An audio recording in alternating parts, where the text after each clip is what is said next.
Okay, we've got Kim back in action here, working on a number of things.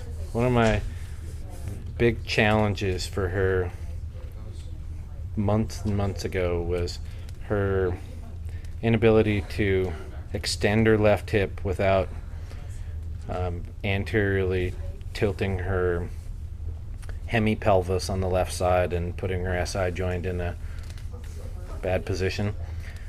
So she's in a fully extended hip position now. She's in neutral hip extension.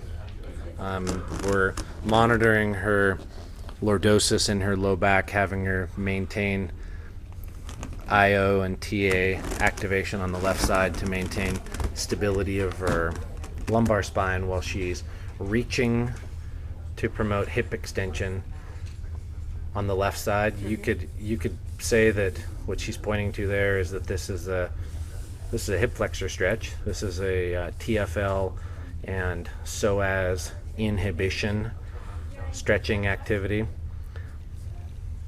At the same time, she's moving her left hemipelvis downwardly, promoting acetabulum on femoral abduction, shortening of her gluteus medius musculature on the lateral side of her hip by moving her acetabulum closer to her trochanter, greater trochanter of her femur, shortening her gluteus medius in that fashion.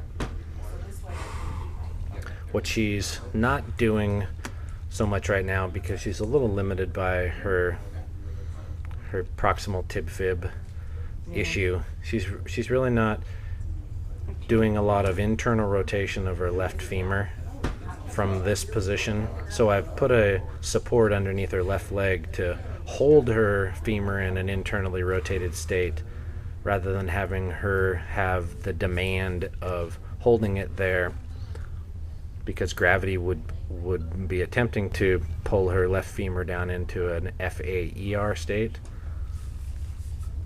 Do you want to see what it looks like without support, Kim? If we get rid of it.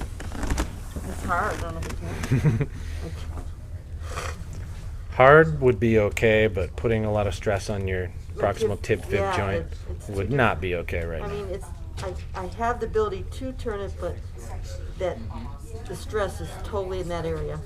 She's saying she has the ability, she perceives, to be able to isolate FAIR positioning. Can you stay long?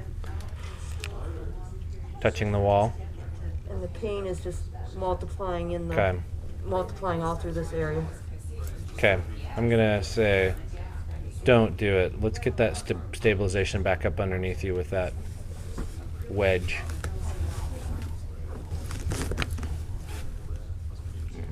That's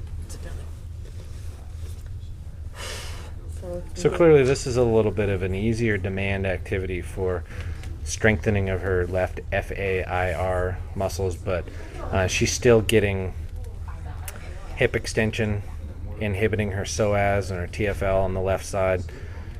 We're having her use respiration to expand and fill her left posterior mediastinum to break up some of her old hyperlordotic tendencies on the left side by recruiting her left IOs and TAs to be active during inhalation.